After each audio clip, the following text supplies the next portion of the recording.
pilot? What's a pilot? Well, the way they pick TV shows is they make one show. That show's called a pilot. Then they show that one show to the people who pick shows. And on the strength of that one show, they decide if they want to make more shows. It's showtime! What have you done? What have you done? People need dramatic examples to shake them out of apathy. God. They said the age of heroes would never come again. It has to. I may have gone too far in a few places. It's your responsibility! You're not prepared for this! I'm working on it! This show is gonna be incredible. So today, me and Stuart are recording another episode, or I guess I should say the first episode, depending on when we upload it. But today we're going to talk about our top 5 favorite movies and 5 honorable mentions of the year 2021. It's the big one. And yeah, it is a big one. And the reason why we're just doing the top 5 is because me and Stuart watch a lot of movies, To say the least. Yeah. Like I know he watches a little bit more than me because he watches like home releases. I usually just count my theatrical releases, and that alone is already at like 56. I think all mine are theatrical releases. I don't know about yours. Are yours like a mixture of like streaming and stuff? All of my top 5 are all theatrical. There's, I think, 2 in my alternates that are basically streaming releases. Yeah. One of them I'm considering a streaming release because it actually came out in 2020, like literally right before COVID. And they were supposed to, like, it was an A24 film, and A24 said that they were going to like re-release it like after COVID, and they never did. So I ended up just watching it on streaming. And then another one like was like a straight to streaming thing. So, but yeah, all my top 5 are theatrical release. And I think yours will probably be better than mine. Mine are more mainstream. I'll admit that right now.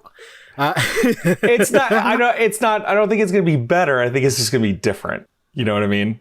Sure, that's being polite.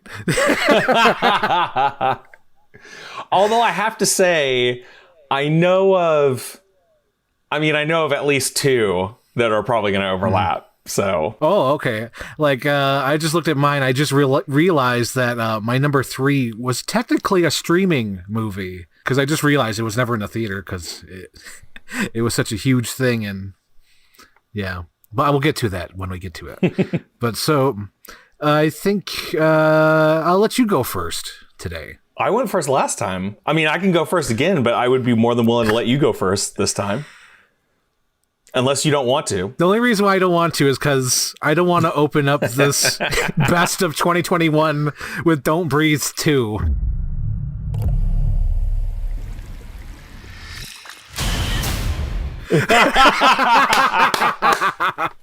Okay, that's fine. I'll give you a good one to open up with. My number 5 is The Suicide Squad. The reason why is just because like it is such a funny, it's just a great, like, endlessly rewatchable film. Like when I went and saw this in the theater, even though it was one of those like in the theater and streaming on HBO Max at the same time kind of things.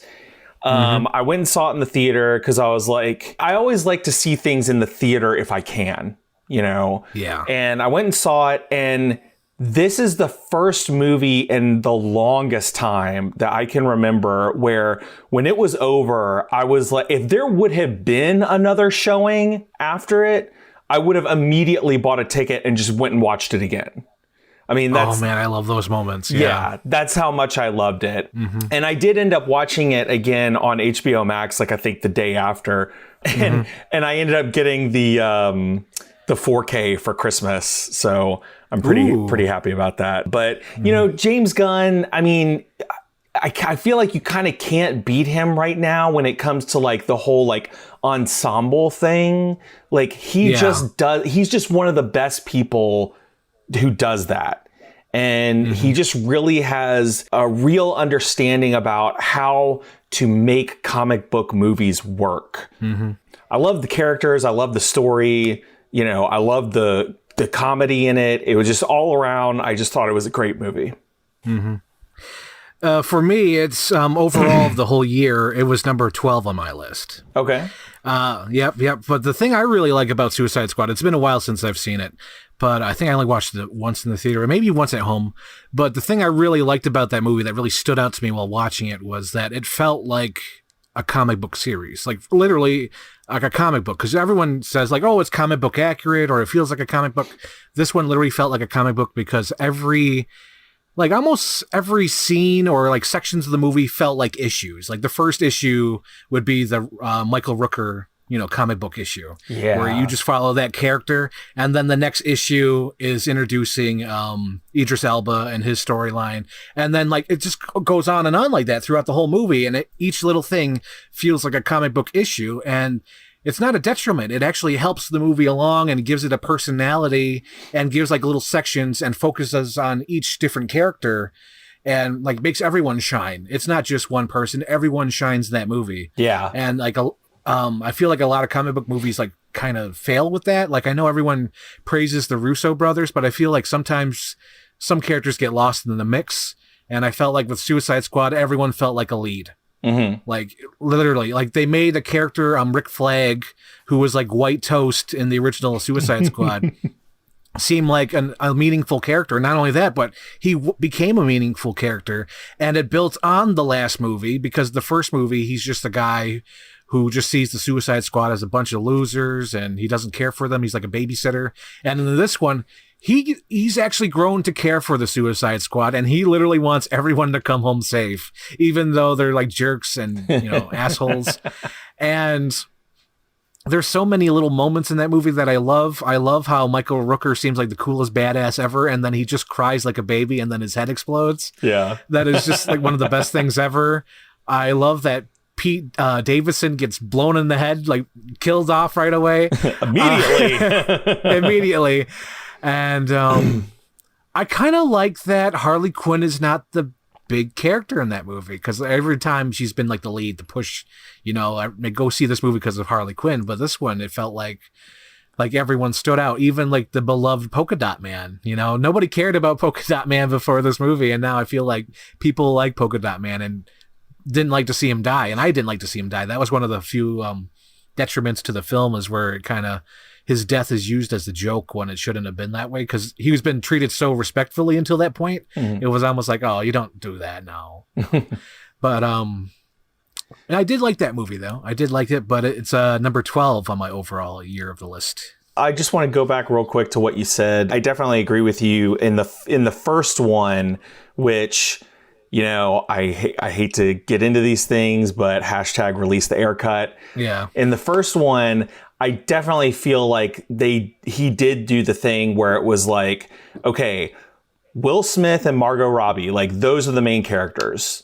Like everybody else is kind of like whatever, but like those are the main characters. And I do appreciate, like you said, that in this one, it's like they worked to really truly make it an ensemble piece where it's like the focus was not on one person or the other. The focus was really on the team as a whole. I definitely agree with that, because the first one, like, I don't know how much the error cut would make it better, but I do know there's been a lot changed to that by just, as a person who edits, I could see where they redubbed some lines in that movie where it's like, oh, they're saying something else, but the lip's not matching. But, well, if you take the tone of the first teaser trailer that they showed at Comic-Con, it's a completely different tone.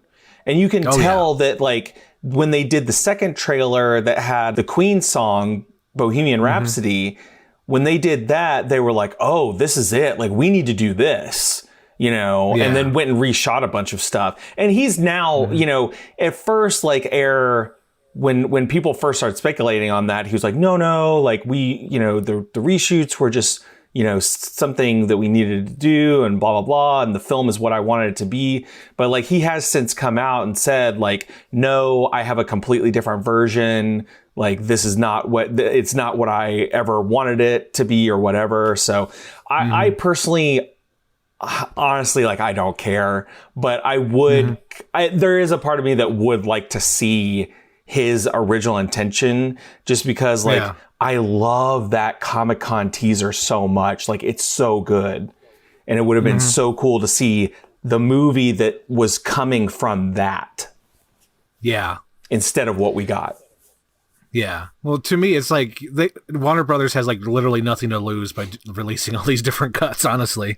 Yeah, I mean, they don't. It's like, it's just more content for them to create, you know, that people will, you know, soak up. Yeah, like years ago when the movie originally came out, you wouldn't do this, but nowadays it's like, it's all about the content, release more stuff. So I'm all for like an AR cut. That's the only reason why I would see it. I'm like, it's just extra. You know, if I like it, good. You know, if I don't, it's fine. You know, You're the leader. You're supposed to be decisive. And I've decided that you should eat a big bag of dicks. If this whole beach was completely covered in dicks, and somebody said I'd eat every dick until the beach was clean for liberty, I would say no problemo. Why would someone put penises all over the beach? Who knows why madmen do what they do?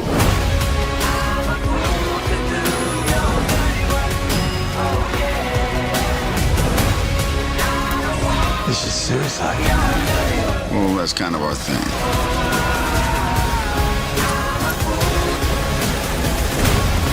Don't you worry, eh?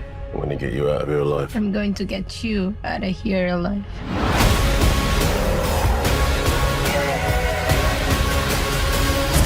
Oh my God! We've got a freaking kaiju up in this shit!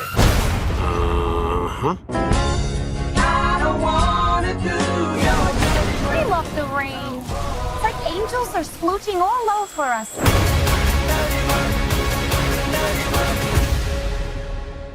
okay, so my number 5 pick, which I'm surprised it's this high, but like how I did my ranking with these movies this year is what would I watch over the other. So my whole list of 2021 has been like, so if this, like, example, Don't Breathe 2, I'd rather watch it more than everything else on the list.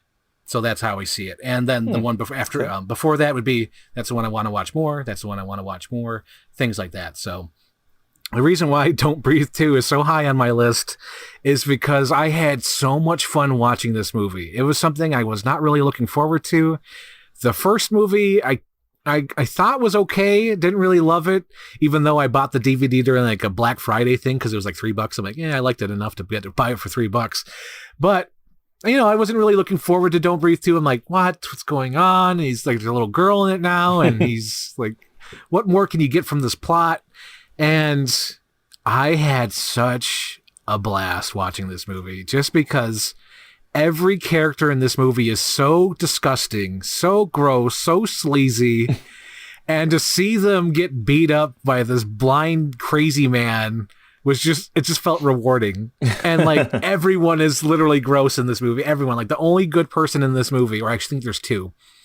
Yeah, one of them dies, spoilers, and the other one is the little girl who's completely innocent and pure of heart and everything. She's, like the perfect little girl who, there's nothing wrong with her. She's nice, she's kind, but everything around her is so disgusting. And because I doubt you'll see it, so I'll give some minor spoilers. So I guess there was like a house fire years prior, and this blind man found this girl, from the fire, saved her from the fire, and he raised her as his own. And then he lied about her past, like, her parents died, the father died, that he's the grandfather basically, and she believed him. And then you find out that her parents are still alive. The reason why there was a house fire is because they were meth dealers.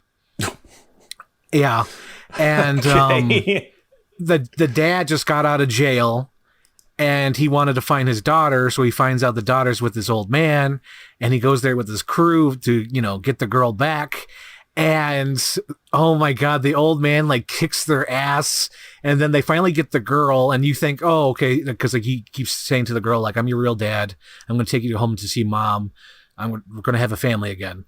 But it's so disgusting. He takes the girl back to the hotel they're staying at, and it turns out that the mom just needs like a new heart, and they're going to use the little girl's heart to save the meth dealing mom. And the old man like uses a dog to go to this hotel because there's a dog that they let loose, and the old man befriends it. So that dog leads him right back to that hotel. And that old man just goes in there and like kicks the shit out of everybody. And everyone is so disgusting in this movie.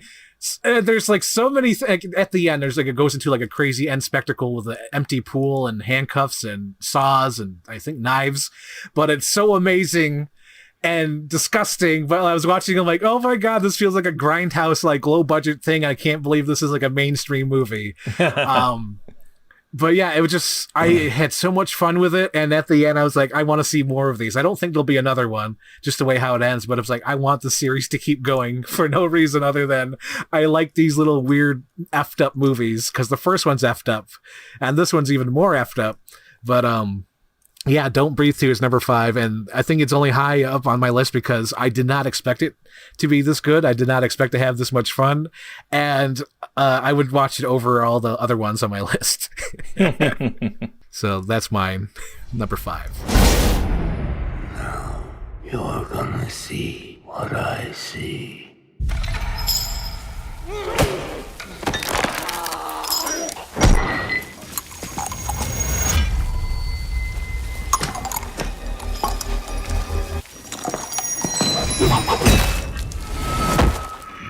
There was a crooked man.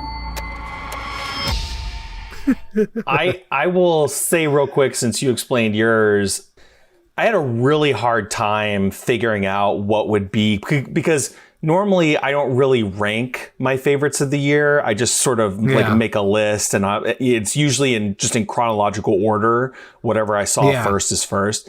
So I don't really make like I don't really like say like, oh, this is my top 3 or my top 5 or my top 10 or whatever. But I think the way that I chose mine was like the biggest impact it had on me, like when I was in the theater. Like, how did it make me feel? You know? Yeah. So that's where my mind was at when I was like ranking mine. Number 4 for me was a movie called Come On, Come On, starring Joaquin Phoenix and directed by Mike Mills. And I just felt like it was a really like human, like amazingly human and just like beautiful story about this uncle who has like no experience with kids at all. And his sister is having some problems with her marriage. So he has to sort of take care of her young child for like a couple of days, and really sort of gets an experience of like all the ups and downs and like raw emotion and weird quirks that like young kids have. Joaquin Phoenix is great, obviously. The kid in it, whose name I'm blanking on right now, let me see if I can, Woody Norman. The kid in it is amazing. I don't know whether he's like a professional actor or whether they just found him somewhere, but he was like pretty incredible. And like Mike Mills, he hasn't made very many films, but all of the films that he makes are like really like empathetic portraits of these characters.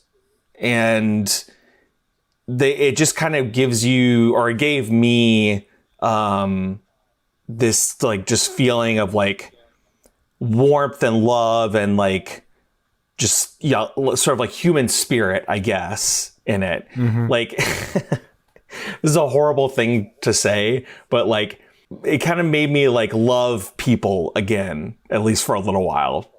Yeah. So normally I'm kind of at that point in my life where I'm just like, people are basically, but like, after watching Come On, Come On, I was like, humanity is great. Like, we can be great. We can be good, So I saw the trailer for that. I wanted to see it, but it was just one of those ones just like, It's like, I know like it's probably going to be like family drama kind of thing. So I think that's more accessible at home for me. It's one of those things where it's like, I think I can enjoy that better at home. Just because sometimes when you watch a movie in the theater and it doesn't quite click with you, because there's certain movies that do that for me. It's like when I go to the movie, I sort of want to escape it all, or I want to get lost in the world. And there's some movies where it's like, I'm not going to escape from the world with this one. I should watch it at home. This is the world. There's some things like that. Like I think like family dramas are more like that. It's like, I'll watch that at home. Yeah. So if I need to take a break or leave the room, I can do that. I get that. It's much more of a harder sell, I feel like, especially these days where it's like, you know, I will say that, like, you know, during COVID, like I have a tendency to watch more like escapist kind of stuff. I don't really want to be reminded of the world outside right now because of just everything that's going on. But I think beforehand, I was a lot more into like just straight like human drama kind of stuff. And anytime there's some really good examples of that, I still gravitate towards that genre. Over the years, you will try to make sense of that happy, sad, full, always shifting life you were in. And when the time comes to return to your star, it may be hard to say goodbye to that strangely beautiful world. Damn this book. You're crying. No, I'm not. Yes, you are. You're definitely crying. See, you're crying.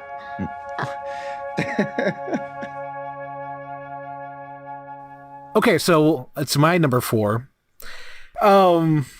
Halloween Kills. Wow, really? Yes. Wow.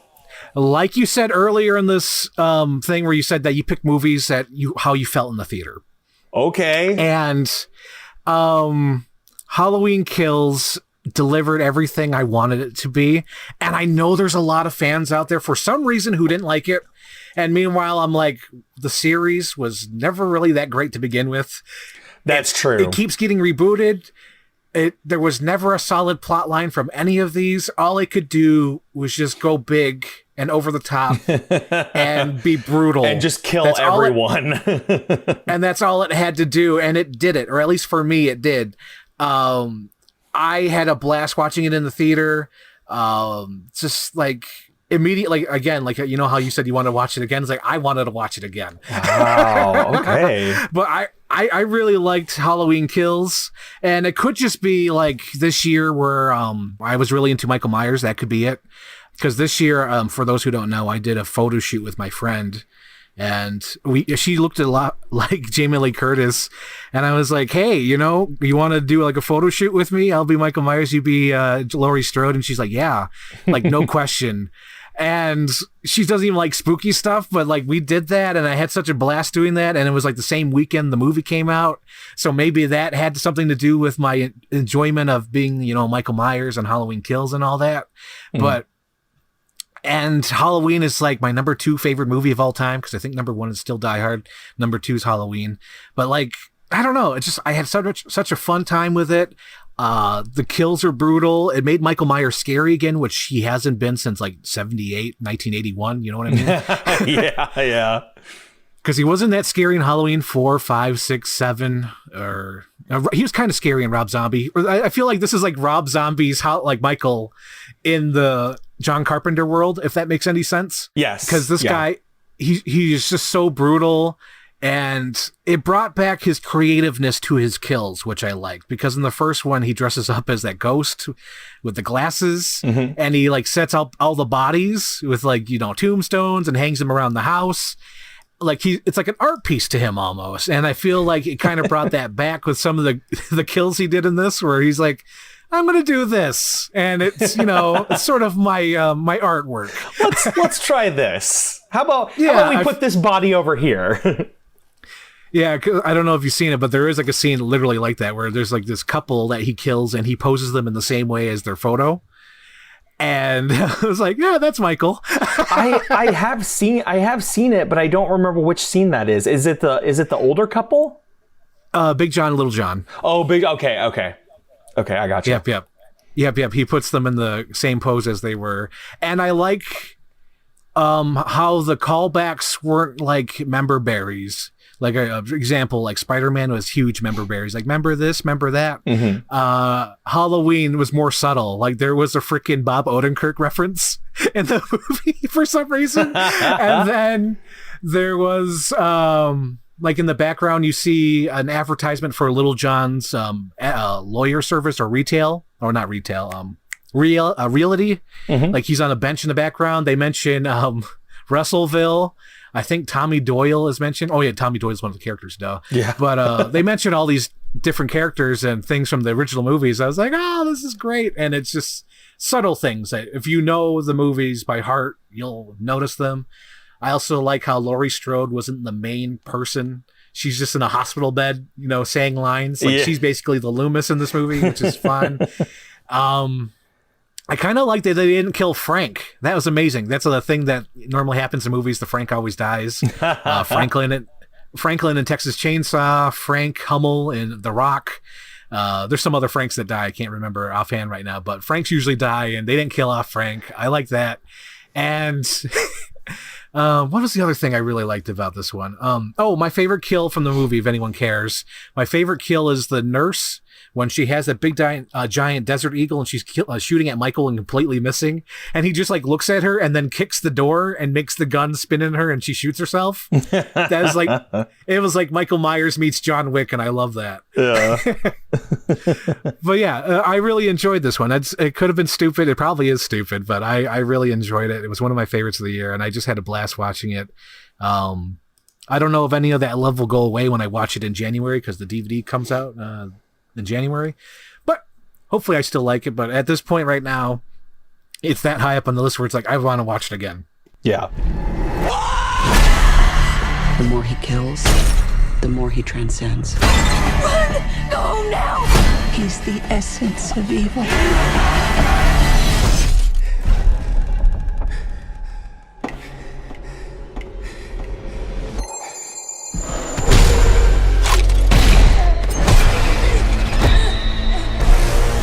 Do it! Do it! You want your mask? Come and get it! I'm coming for you, Michael. All right, we're on number 3, right? Yes. Okay. Yes. Number 3. My number 3 was No Time to Die. I have been a lifelong James Bond fan. My dad got me into it. He was a lifelong James Bond fan. He got me into it when I was a kid. And for me, at least, and I know this doesn't go for everybody, but I feel like for me, at least, the Daniel Craig era, like, really was an era, you know, because it's the first time that they've ever told a single story throughout all of a certain actor's James Bond films. You know, in the past, they've had certain elements that have filtered through from movie to movie, but it's never particularly connected in the way that it was with the Daniel Craig films. And I love how all of those films are like very explicitly tied together. I loved how No Time to Die was like an actual ending. Like it wasn't just like, you know, it wasn't just like, okay, until next time, James. But you know, we all know that the next James is going to be a different James, obviously, or, you know, could be a woman or whatever. Yeah. But that was part of it that I loved. It was the fact that they really genuinely did give you an ending to that group of films. For me, I thought the whole film was a roller coaster ride from start to finish. I loved how they brought in some of the older characters that you thought were maybe like they weren't going to show anymore. I love some of the newer characters. Ana de Armas specifically was like, the sequence that she was in was so fun and great, and I wish that she would have been in more of it. But from what I understand, the sequence that she did was actually sort of like a last minute addition kind of thing, and that's why she wasn't in more in it, was because they sort of like wrote that out, you know, kind of like after they had done the initial script. So they were just like, okay, let's grab her and let's do this. I'm a car guy, so I love the fact that they had both the DB5 and the 1970s Vantage Aston Martins. And some people complained about it, but I actually liked Rami Malek's villain. He was kind of like an old school Bond villain where it was like taking over the world, private island, private army, that kind of thing. I'm not saying that all of the villains should be like that, but it was kind of cool after like 4 movies of like sort of more modern villains to get sort of like an old school Bond villain.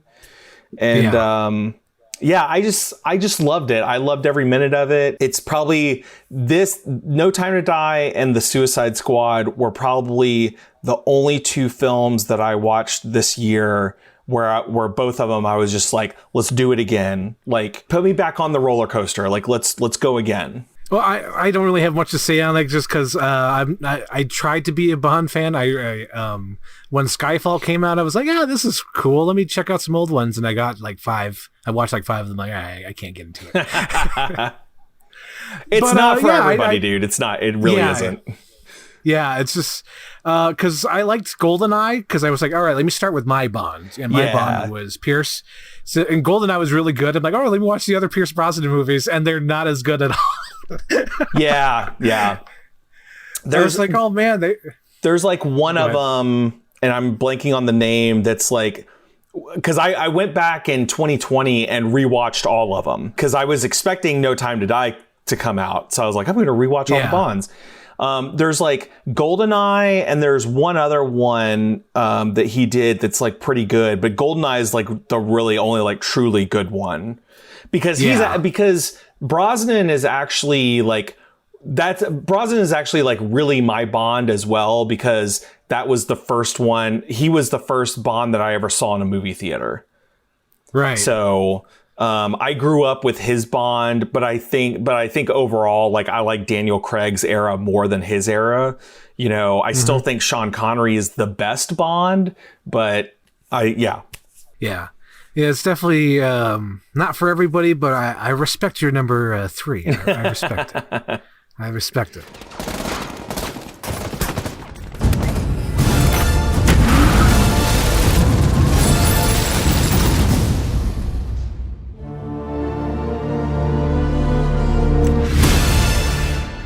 Okay, so my number 3, I think this is the only streaming one on mine, is Zack Snyder's Justice League.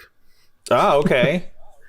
Yeah, this one was on HBO Max. Of course, I think everyone knows the history of this one, where, my God, for like 5-6 years, everyone said Snyder Cut, Snyder Cut. They still do it. The movie's been released and they're still going to start the Snyderverse.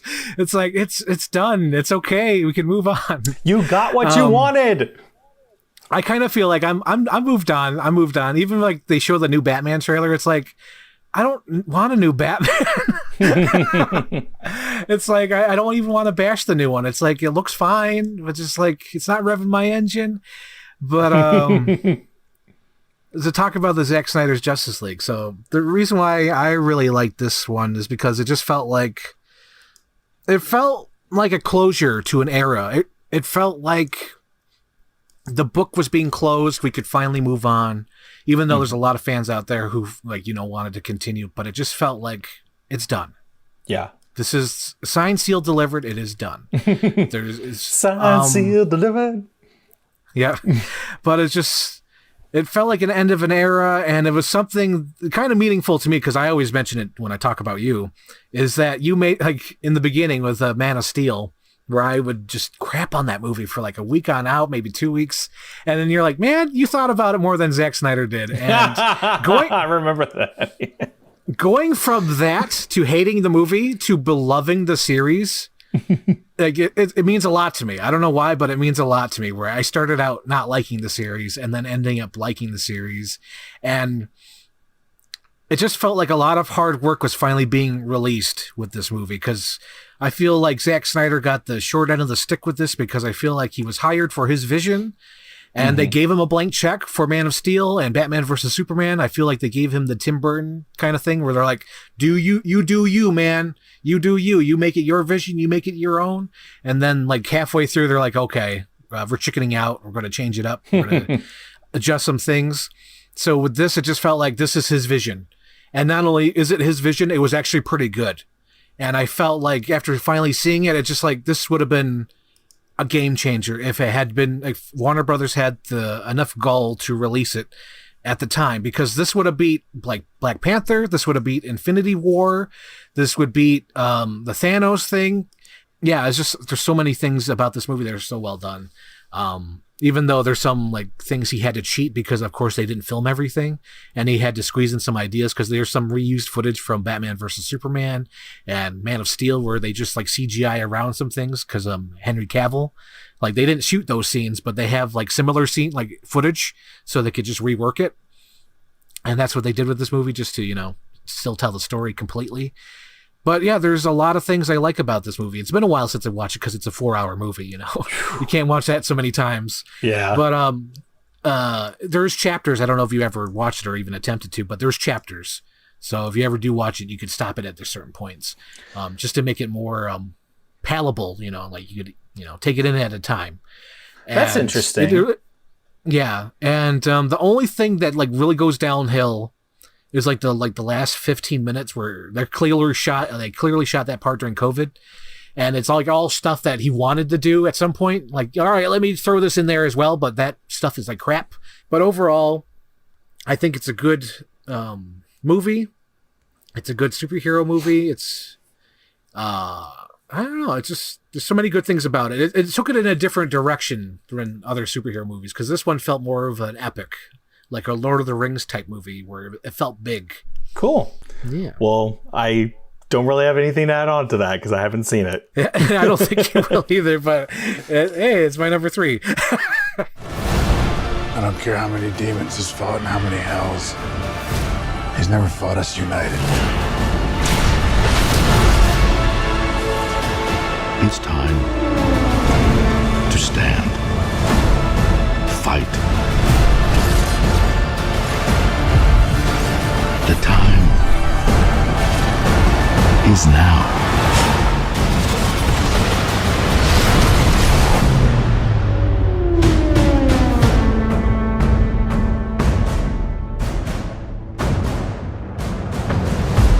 All right. With that, I'm going to move on to my number 2. And my number 2 was Last Night in Soho. Ooh, I know that one. I know that. I know that reference. I feel like a lot of people didn't love this movie. And to me, that is a little bit disappointing that it didn't seem to be more popular. Mm-hmm. I really do think it's kind of a masterpiece. I think it may be Edgar Wright's best film. Mm-hmm. Thomasin McKenzie was just incredible in it. The way that her character is sort of like mentally unraveling as all this sort of like supernatural stuff is going on around her.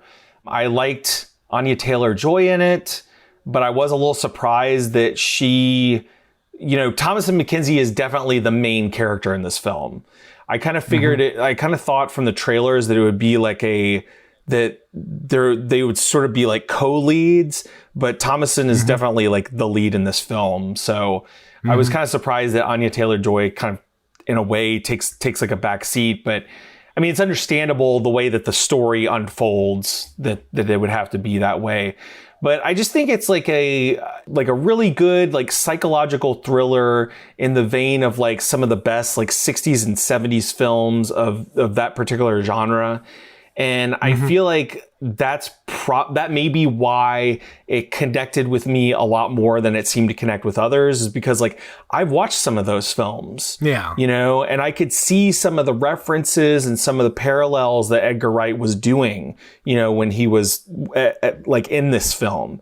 And, the average person who hasn't watched like Repulsion or maybe like Rosemary's Baby or, some of these other like 60s, 70s, like psychological horror films, like that's probably not going to be that interesting to them. Yeah. So I absolutely loved it. I cannot wait for it to come out on home video. I'm going to watch it again. I tried to watch it again in the theater, but it kind of like, there was a bunch of other stuff out that I wanted to watch. And by the time I got through that stuff, it had already gone. So this is the kind of film that I would normally say like absolutely go see this in the theater if you can, but obviously at this point it's not in the theater anymore. But if someone happens to be listening to this and they're in a situation where they can see it in a theater, like highest recommendation. You will never get the amazing viewing experience out of it that you will get watching it in a movie theater in that dark room with like a really good sound system.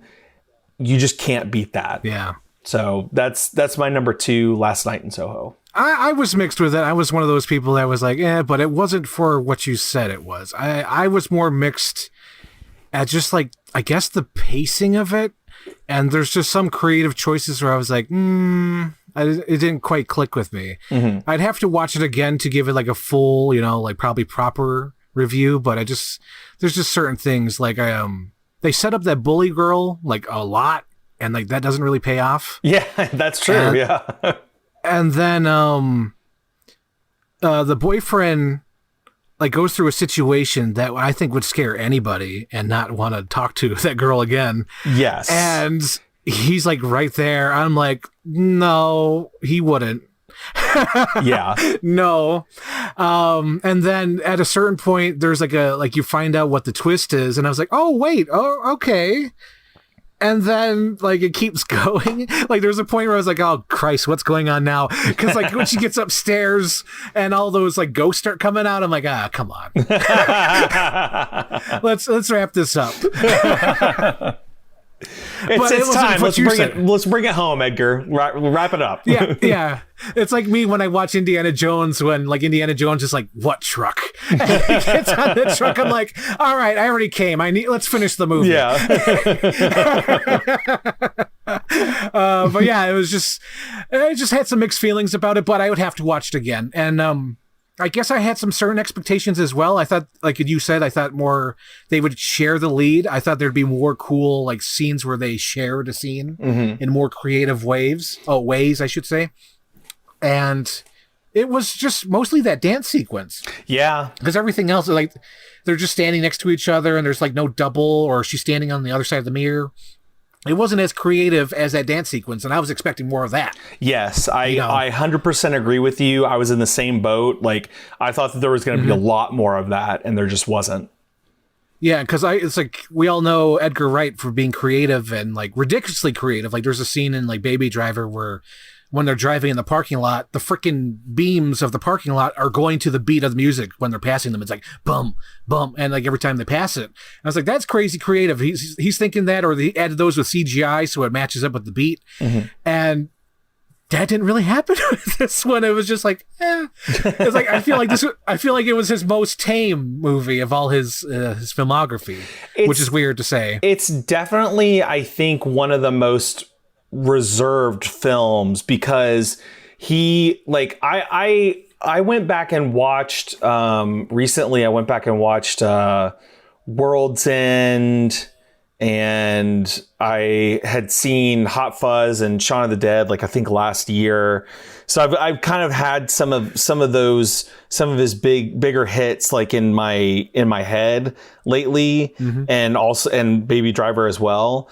And you know, he does have a tendency to go for some bigger, more bombastic set pieces. Mm-hmm. And this one did not have that at all.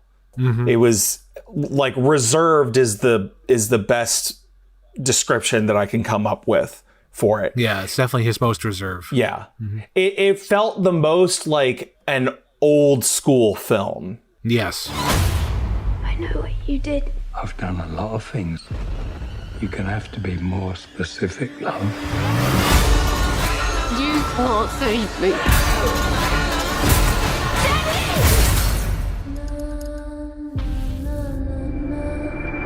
So number 2 on my list, which was number 1 for the longest time, and my number 2 is Nobody. Ah, yes. So I think everyone knows that this is my favorite movie of the year because I always gush about it. But Nobody, for those who don't know what Nobody is from the guys who did like, I think he did Deadpool or maybe the John Wick movies, one of the two. Might have been Hardcore Henry. I forget which, but it's one of those over-the-top action movie directors. And they came in and made Nobody. And Nobody is so fantastic. It's funny, action-packed. The fight sequences are amazing. I'm a big I'm a big guy about action. It's like, film it way back, let me see what's going on, and make the person look like they get hurt. Because Bob Odenkirk gets hurt in this movie. One of my favorite things is he gets his ass kicked. Even though he kicks ass, he gets his ass kicked on that bus and thrown off the bus, and then climbs back onto the bus to finish the fight. But it is just so amazing. I miss that element where characters get hurt. Yeah. Because that's one of my favorite things about Die Hard. All the Die Hard movies, or I should say 1 through 3. No, I'll include 4 to a certain aspect. But Die Hard 1 through 4, John McClane does get hurt. You know, he bleeds, he feels pain, and he still powers through. And that's what I miss about action heroes, because I feel like most action movies these days, the hero doesn't get hurt. A big example is the Hobbs and Shaw Fast and Furious spinoff with Jason Statham and The Rock. Like, they get their ass beat and they have hardly a scratch on them, and they're all fine. Like, I'm okay. And it's like, no, you're not a Superman. You know, it's like, I want my characters to get hurt. So that's another reason why I like John Wick as well, because John Wick gets his ass beat. Oh, yeah. Like, I think in the last one, like, he is like literally like barely standing up before he gets shot off the roof and then falls and like gets his body basically broken.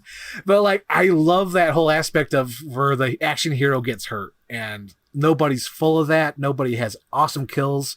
Nobody has like fun sequences. Nobody also has one of the best needle drops with Heartbreaker by Pat Benatar, which is one of my favorite things ever in that movie, because he wants the guy to chase him, because he says, all right, I'm going to give you a chance. If you just let me walk away and you walk away, everything will be cool. And then he's like waiting outside, like, come on, chase me. Come on, chase me. And then they chase him. He's like, yeah, let's do this. And he like, you know, kicks some ass, and it's amazing. You look like shit, Dad. You should see the other guys.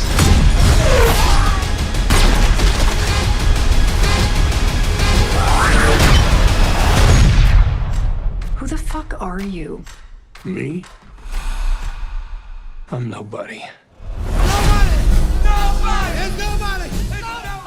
Okay, so we're at number 1. Oh, man. I think you know what this is going to be, what I'm going to say. Is it Pig? It's Pig. It's Pig. That movie's so fucking good. It's so good, dude. It's so good. It came out of nowhere, too. I remember why it really did. Like, it was not what I thought it was going to be. Came out of nowhere. First time director. And I remember the first time I ever saw the trailer for it, I was like, are you serious?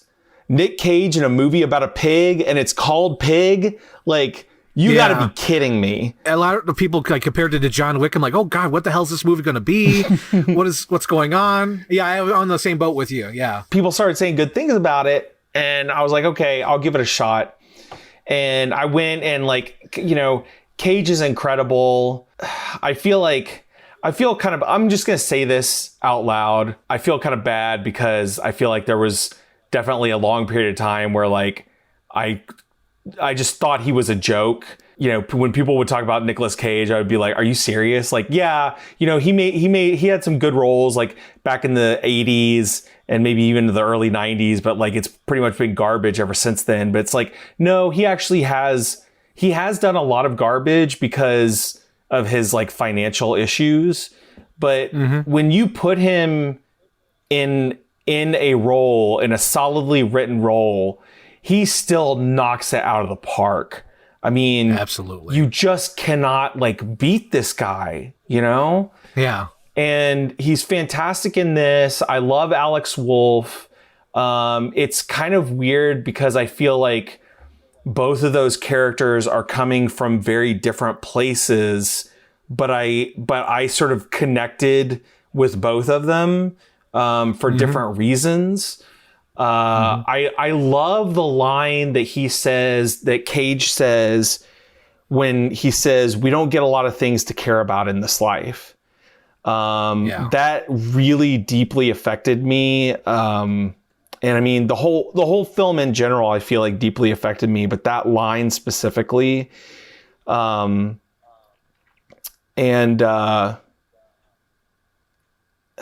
know, I just feel, I don't know, man. I really connected with the character that he was playing, and that sort of idea of like,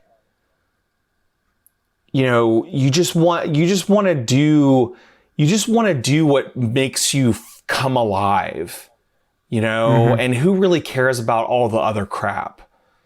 The one other thing that I will say is like, there's that scene between when Cage and Wolf's character go to like a restaurant to try and track down his pig, and this chef comes out and starts talking, you know, they start talking or whatever. And I'm not going to try and line by line that scene, but like that scene is like, it like really deeply emotionally affected me. And I really think that it's one of the best scenes, best written and best acted scenes of any movie of this year. Definitely. Yes. And maybe any movie that I've seen in at least the past couple of years.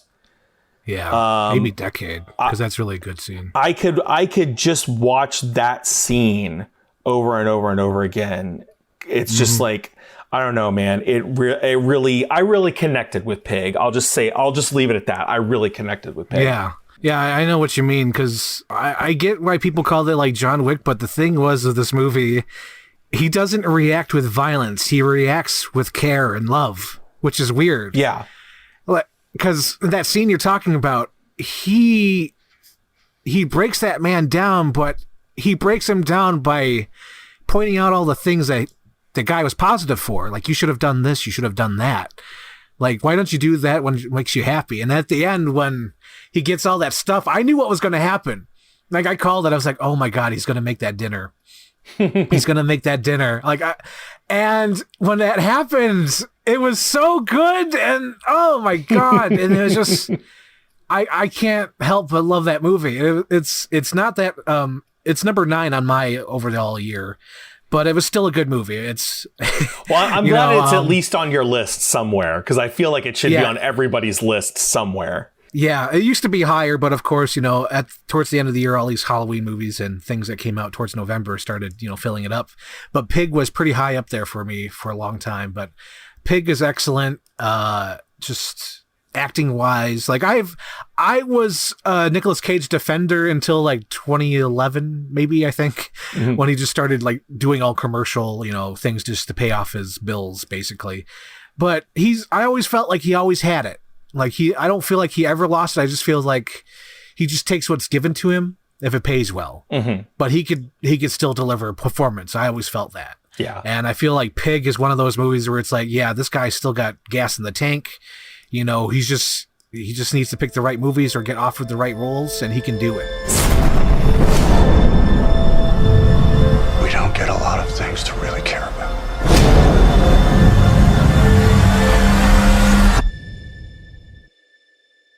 Who has my pig?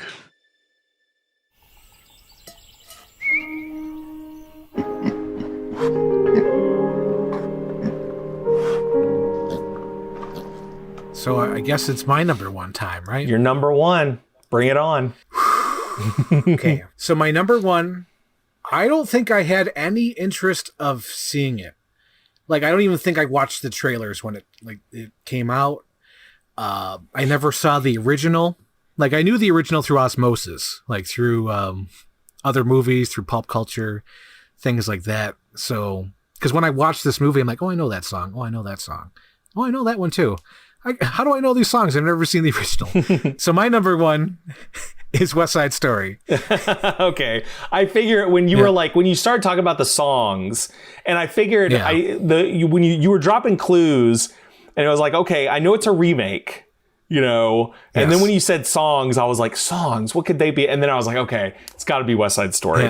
Yeah, this one, because, like, I don't know, like, I never saw the original. I don't think I've ever cared to see the original. The only reason why I want to see the original is because I heard the original West Side Story is Michael Bay's favorite movie, and that he takes a lot of influence of that from because he likes the camera work in that movie. He likes the cinematography, and there's like a lot of like camera moves in that movie that he uses in his movie. So I know that Michael Bay loves that movie. Okay, that actually kind of makes sense. So that's one of the reasons why I've always wanted to see the original, but it's it's on my list. It's like, I got tons of movies on my list I haven't seen. But yeah, I had like no interest in seeing this. I'm like, who cares? Whatever. Why now? And like, why Spielberg? And I remember like when I finally did watch the trailer, just to prep for the movie, because I'm like, yeah, I guess I'll go see it. But I watched the trailer. I'm like, why does it look like Minority Report? Why is it saturated? What the hell? But absolutely got lost into it. I thought it was amazing. I think one of my favorite genres is the musical. I really do. Really? I think so, because I love like Easter Parade. I love Mary Poppins. I love Bedknobs and Broomsticks. The what do you call it? Even though it's not that great, The Greatest Showman. I like that kind of stuff. I really do. The Greatest Show. Yeah, The Greatest Show. But yeah, it's like, I think I do like the musicals if it's like well done and well choreographed, and I don't know. I think I do. I think I like that genre, because seeing this, it's like, man, if they made like more musicals like this, I think I'd be down, Mm-hmm. And the performances are really great. The songs are good. Of course, because, if they worked in the past, they work with this one. And like the choreography, fantastic. Really well made. Spielberg still has it. And he just makes it seem so effortless. Like, yeah, whatever. Get a couple of people here. And I love West Side Story. So that's my number one pick of 2021, West Side Story. And it was something I didn't even want to see or care about. And I think that's a lot of these movies where I was like, I wasn't expecting much, but I came out wanting more, Yeah. I still have not seen it, but yeah. Hopefully you get to see it in the theater. Yeah, I'm shooting to try and do that this week, because that it definitely feels like one of those kind of films. Like, if you're going to see it, you got to see it in a theater. Mm-hmm. If you go with him, no one will ever forgive you.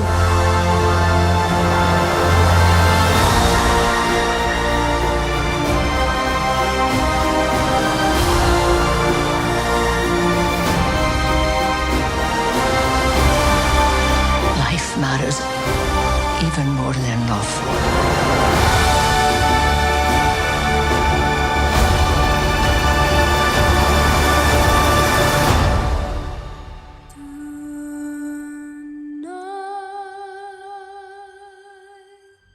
So I guess this section we could talk about our runner-ups. I don't know how far you want to go back. I went all the way back to number 17 on my list. Oh, wow. That's how far I went back. Because I feel like it's number 17 is right before the movies just become average. Because I was just going to say it. Number 17 on my list, which was a huge surprise. And I wish it was higher on the list, but there's a lot of other movies that I really loved. But number 17 was The Night House. I don't know if you saw that. Oh, I did see that, yeah. I thought that was a huge fucking surprise. It felt original. I didn't know where it was going, and I felt like the payoff was awesome. Mm-hmm.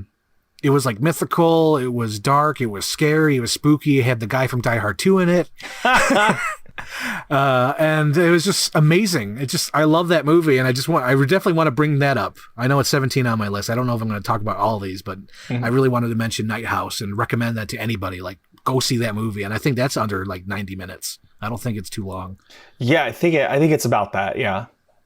Mm-hmm. But yeah, that to me is awesome. It's like one of the best movies I've seen this year, and it's far down on my list because there's like other goofy and fun movies I like. But man, Night House, recommend it to. If you guys are listening and you haven't heard it, please go check it out. And it just makes me love Rebecca Hall even more. I wish she was in more things. I do too. Yeah, I feel like she's like criminally underused. Yes, because I remember she was in Iron Man 3 and I was excited, and she's like not in it at all. She's like in a scene. And like, I remember seeing The Town. That's like the first movie I saw her, and I was like, man, I want to see more of her. And it never really happened, or she stays in like British movies. Because I know that happens where they just stay over, across the pond and work on those movies. That could be it. But, and also people work on so many TV shows, like, just example, Paul Giamatti and William H. Macy, where it's like, you haven't seen them in like 10 years, but they've been working on like TV shows and streaming shows. It's like, oh, I miss them. Before I go down my list, do you want to mention any runner-ups? I mean, I have runner-ups. I initially chose 5, but if you're gonna do so, are you saying, when you say that you're starting at 17, does that mean that you have 12 runner-ups? No, I can go to my number 10. I just really wanted to mention Night House and where it was on my list. Okay. Yeah, but I could start at number 10 and go to number 6. Okay. But I just want to give it an honorable mention. That's all. Honorable mention. Okay. Yeah. Yes. I'll do that as well. Then I'll just stick with my 5. But if I was going to give honorable mentions, I'll just do 2 real quick. And those are, and the reason that I'm doing 2 is because both of them are actually series and not movies, but that would be Midnight Mass and Squid Game. Both are absolutely incredible, well written, well directed, well acted, just incredible in every single way. And that would be that would be sort of like a honorable mention, I guess. Yeah. So I'll number 6 on my list after that would be Many Saints of Newark, that Sopranos movie. Oh, I still haven't seen that. That was really good. I never watched The Sopranos. I know I should. I've only seen like a couple episodes, but I really liked the movie. It really captivated me and it connected with me. I liked it. Number 7 was Cruella. A movie that I really had no idea that I was going to like, and it made me a fan of that director because he did I, Tonya and this, and I look forward to his Tommy and Pamela movie. I really look forward to that. I'll get Hulu just to watch that because I love this guy's movies. You can tell he's having a blast. Number 8, Licorice Pizza. I still haven't seen that one. I know I enjoyed it, but afterwards I had like a headache, and I just felt like men are awful. But like I totally enjoyed that movie. I enjoyed that shit out of that movie. Number 9, Pig, and number 10, Belfast. I never saw Belfast. Belfast, I freaking loved. I know it's like schmaltzy, like over the top, and kind of heartwarming, but it's a movie that I needed. Yeah, it felt like a warm hug. Yeah. And Belfast, I think where I live, like I think it was in theaters for maybe 2 weeks, and it was very like quick in and out, and it was only playing at like a theater that was like far away from me, and so I just never made it out there. And I have not seen Cruella either. It is on Disney Plus though, I think now. So I'm probably going to try and watch it pretty soon. Yeah, because to me, it's definitely a director who's like, I'm having a blast making this movie. Disney's giving me a blank check to use any cameras, any songs I want to use. I'm going to have the most fun I ever wanted to have with making a movie. And it comes through. That's what I like about it. Because like, there's so many like paycheck movies. Like I would say like Beauty and the Beast is a paycheck movie, even though I did like that movie, the live action one. It felt like a paycheck. It felt like standard. But this one felt like, this guy's had a vision. He knows what he wants. He likes the source at least enough to, work with it and have fun with it. But yeah, I really liked Cruella and Belfast. Getting back to that, yes, that was like a smash and grab movie where it was like out for like a week or two. Because when I went to see it, it was only playing at Transit, and that's like almost an hour away. Oh, wow. From where I live. So like I drove out there and there was like only a couple of show times, and it's at one of the old theaters where they haven't updated the seats. So they're like hard seats. Ooh. And yeah, and it was still fun. I enjoyed it. And I wish it got out there more, but I just know it's a hard sell. It's a hard sell. It's a black and white movie about a certain time and age, and it's like about a kid. And there's like other movies out there that are huge, like Ghostbusters and Spider-Man and Halloween and stuff like that. But it's like, poor Belfast. I wish that could found an audience. Yeah. Yeah. I feel like there's always a couple of those types of movies every year where it's like, they come out, they're barely out, most people don't see it. And then they probably end up winning a bunch of awards, and then everybody ends up watching it on like HBO Max or whatever.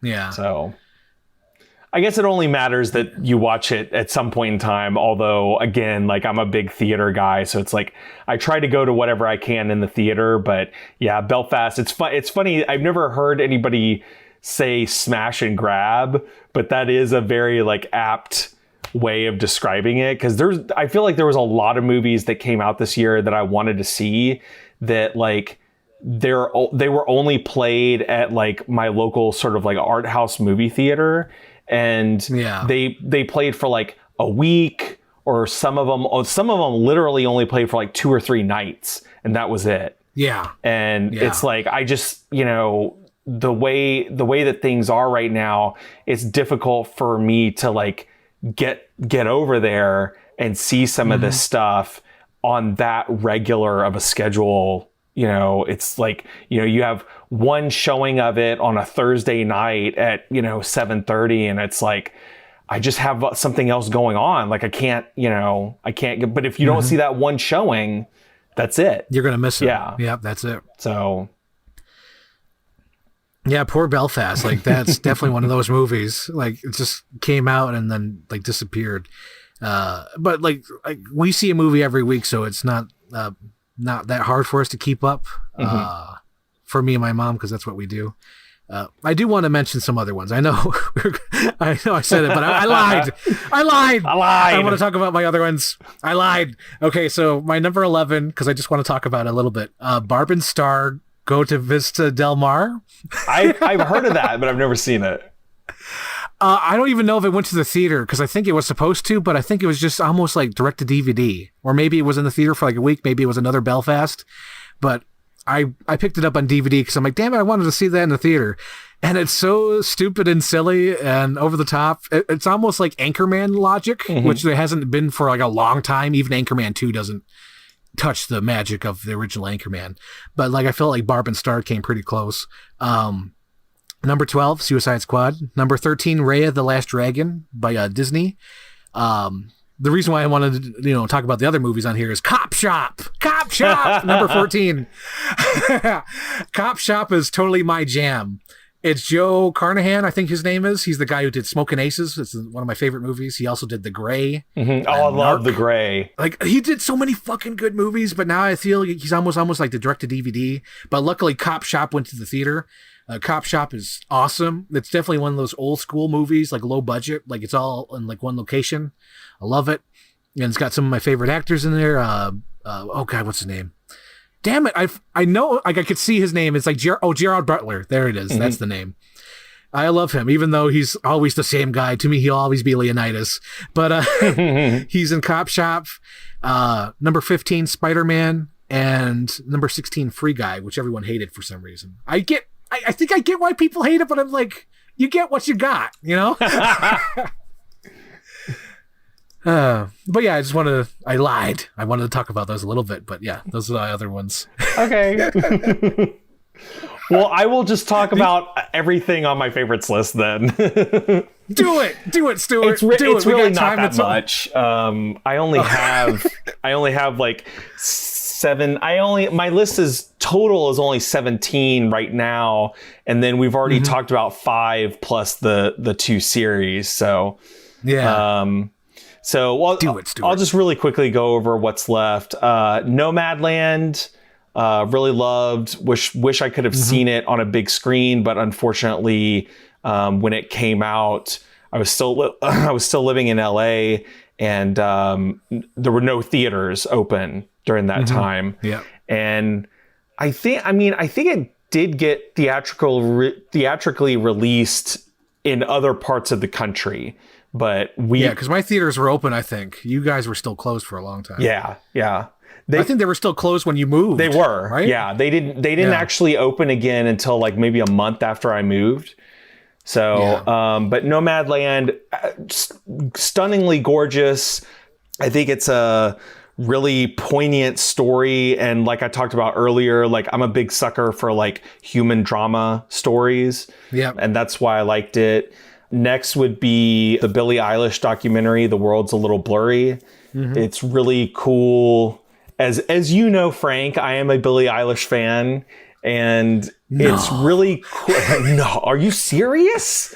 Are you serious right now? Are you serious? It's really cool to like see, because this whole documentary was filmed basically like before her first album even came out, like during the kind of between the time that she started releasing individual tracks like Ocean Eyes and started like seeing a lot of traction, but before the first album came out. So right. I loved it. I thought it was really good. As a fan, it's like a lot of these a lot of music documentaries that you see are all sort of like after the fact, or they are made during the time, but they're very like polished, and you don't see like a lot of the difficult stuff that people go through. Right. And like this documentary is very like, it shows you everything, you know, it shows you the good and the bad. And I really enjoyed it. I actually, you know, that was basically the reason that I got Apple TV Plus, was just to be able to watch this one documentary. So, did you also watch Greyhound? I have not seen Greyhound. No. Should I watch that? It's on the Apple Plus. I have no idea. Oh, okay. It's Greyhound is one of the movies I wanted to see in the theater, and then Apple Plus bought it. I'm like, oh, I'll never watch that. Yeah, I'll never see that. That's the way I think about everything that is on Paramount Plus. I'm like, well, I guess I'll never see that. Yep, I'll never see that. All that new South Park stuff, never gonna see that. All that new Star Trek stuff, never gonna see that. My next pick would be Judas and the Black Messiah. The Black Panther Party. I really wish that I could have seen this in a theater, but I don't know that it actually played in a theater. I think it was one of those like things that ended up just going straight to video. Or straight to HBO Max. Mm-hmm. But love that one. Daniel Kaluuya's performance in that movie is mesmerizing. Mm-hmm. The directing, the cinematography, everything about it, I just loved. Thought was great. Mm-hmm. Next on my list is Bo Burnham's Inside. Mm-hmm. That was it's like a comedy special / documentary. And it's basically all about COVID and being like what, you know, the results of like a year of COVID. And it really like struck a chord with me. I've watched it. I've listened to the music tracks. Like he has all the music tracks up on Spotify, and I'll listen to those. Mm-hmm. And yeah, just that was another one that really affected me. But at the same time, it's like the reason that I didn't put it on my top 5 was because I was trying to stick with stuff that I actually saw in the theater. The next one is actually my first movie back in the theater after COVID hit, which was A Quiet Place Part 2. I know a lot of people weren't really enthusiastic about this movie. I loved it. It might be the fact that it was the first movie that I saw back in the theater, and just being in that room and in the sound system and all that kind of stuff. I don't know, but like I thought it was great. I really enjoyed it. Next up is Minari. It's another one of those human drama stories. It's about a family of Korean immigrants who moves to like a small town in America to try and like start a farm, and like their difficulties in sort of like trying to get that farm started, and like, you know, finding a place like with the locals. And there's this like one like sort of weirdo guy that like is helping out the dad, and he's always talking about like Jesus and, you know, all this other stuff, but in like a super kind of like whacked out way, where it's like the dad's like, I mean, I know like the dad's like knows that he needs his help, but at the same time the guy's like kind of weird with the way that he acts. So it's just a very interesting, you know, sort of like human drama story again. Mm-hmm. Then I would go with Val, the documentary about Val Kilmer. Yeah, about Val Kilmer. This one just really, like, when it came on, like, I saw the trailer and I was like, oh, that looks really cool. And I saw it and it just really, like, I wouldn't say that I was ever particularly that big of a Val Kilmer fan. I mean, I wasn't like a Val Kilmer super fan or anything, but like just watching it just really affected me, you know, seeing this guy's career. And it amazed me that he, you know, actually, you know, I mean, back in the 80s, he was videotaping all of this stuff and taking pictures and like really truly recording his life. And you get to see, this isn't like Talking Heads documentary. This is like, you get to see this dude in the moment as the things are happening. You know, You get to see him at his like first big Broadway play. You get to see him in Top Gun. You get to see him in, you know, when he's making like Batman and all this other stuff. So I think that really had a lot to do with it, was just being able to witness this guy's progression with like real footage shot at the time. Made it like really amazing. Another great documentary that I saw was the Velvet Underground documentary. I don't know that it would, I will say this as a caveat. I don't know that for anybody who is like not really a fan of that band, you probably won't get that much out of it. But I am a fan, and I did love it. And that's as far as I'll go with it, because I know like a lot of people probably aren't going to watch it, you know, because they're just not that big of a fan of the band. My next pick would be Spencer. Oh, I've been waiting for it. You know that I love Kristen Stewart, you know, and Ride or Die. Yeah, Ride or Die. And her teaming up with Pablo Larraín, who made Jackie, those two together making a movie about, you know, Princess Diana. It's like, I mean, that's a combination that you can't do better than that. That seriously came pretty close to being on my top 5, but there was just some other ones that like I felt genuinely deserved to be over that. So Spencer was just barely missed out. And then my last alternate would be The Beta Test, which was the one that I talked about earlier that was the one straight to video. Mm-hmm. It's a movie about a Hollywood agent who is offered the opportunity to have a no strings attached sexual encounter at like a fancy Hollywood hotel. And after that happens, his life basically like very quickly unravels. It's funny. It's a really good thriller. The guy who directs it is also the lead actor, which normally, you know, in those situations I would be like, but he does a really great job. And it's just overall a really fun watch. So that's my list of alts. That's a good list. I thought Spencer would have made it. It came really close, dude. There were a couple of times where I was like switching things out on my list, and like Spencer was on it, then it was off, then it was on, then it was off. But the final, if you could only pick 5 in the final list, it got knocked. I can't believe this.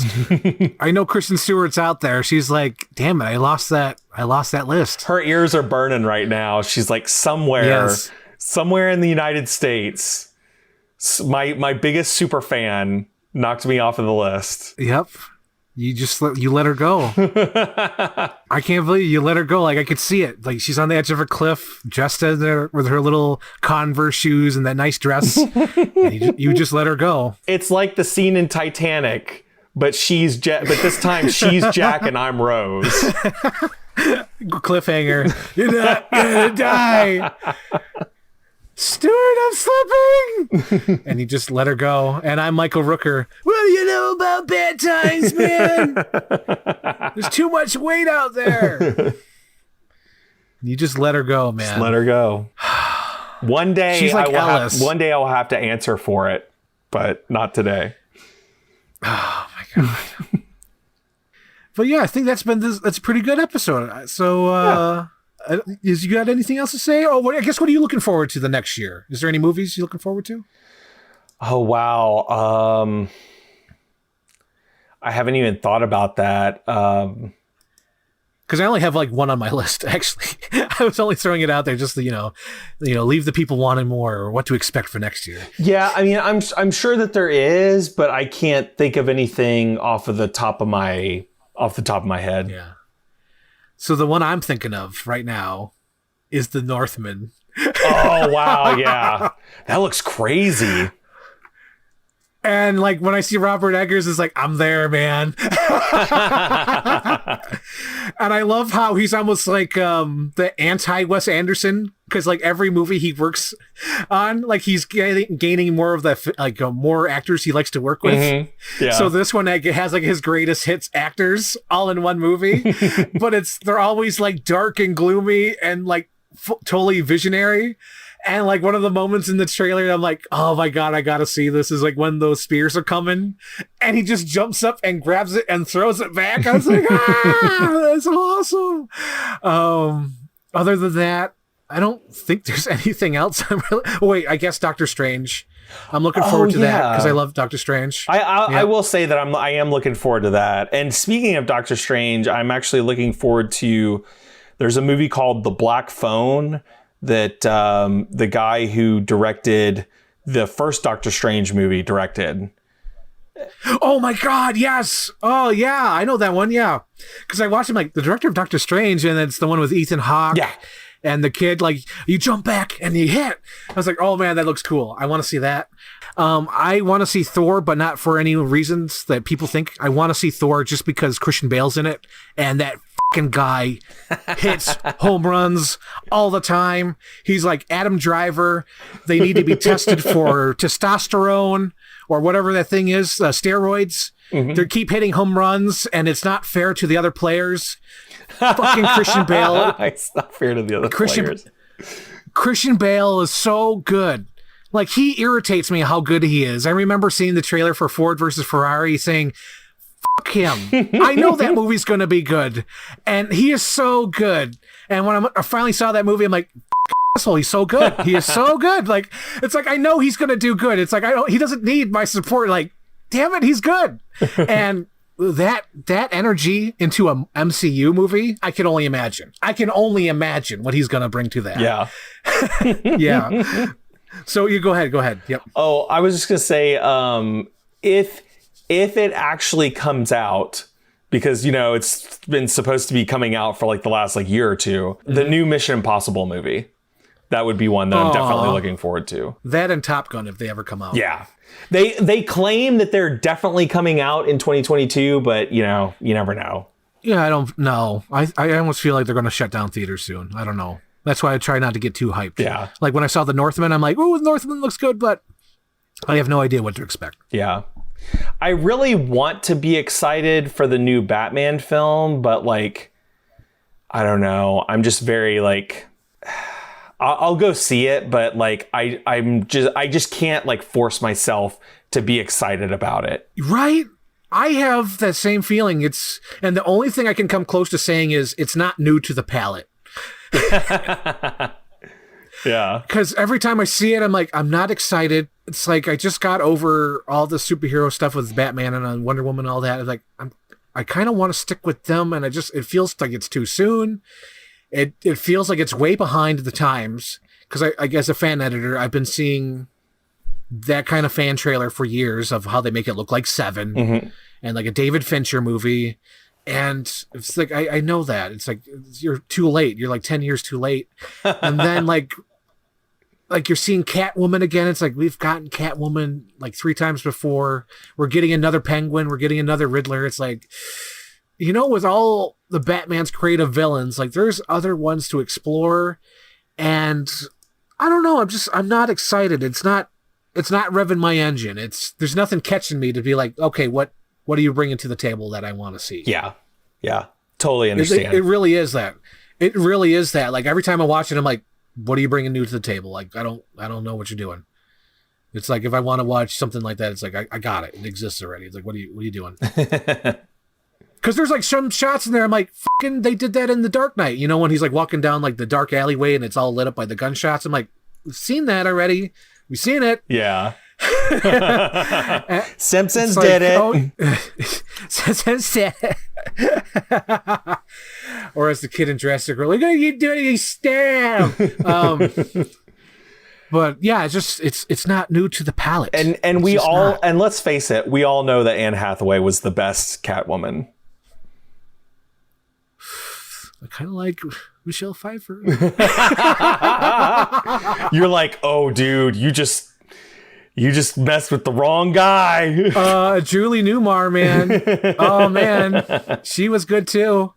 But yeah, it's like, it's like we've danced this dance. We've done it. Yeah. That's the thing is like, I feel like if you're gonna make a new Batman movie, like it's admirable that you don't just automatically go for the Joker, but at the same time, it's like at least do some villains that we haven't already gotten, like, 3 or 4 times now, Yeah. We had Catwoman in the Burton Batmans.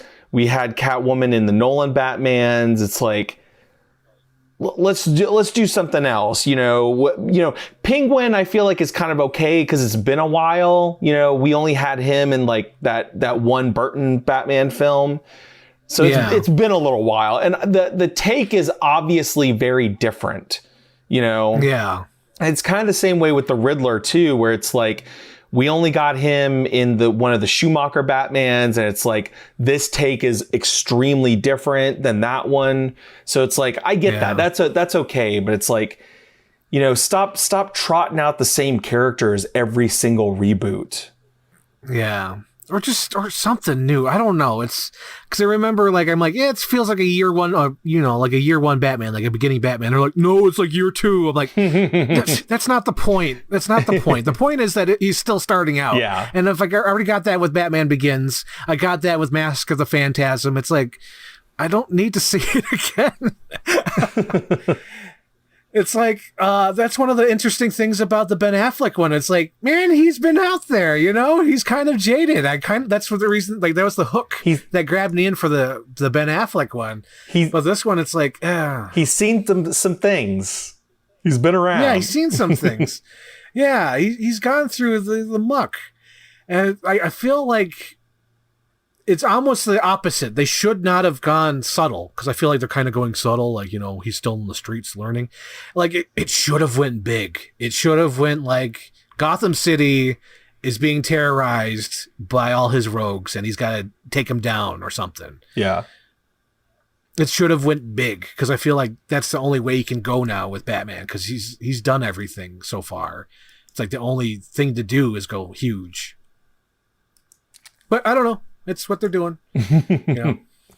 This is the decision that they've made, and we'll all just have to deal with it. We're just going to have to go there. We're going to have to pay the money to see it. We're going to force ourselves to see it, because we're not jerks. We're not going to just ignore it. We're going to be like, okay, we can't just ignore this huge elephant that's on our doorstep. We gotta let it in.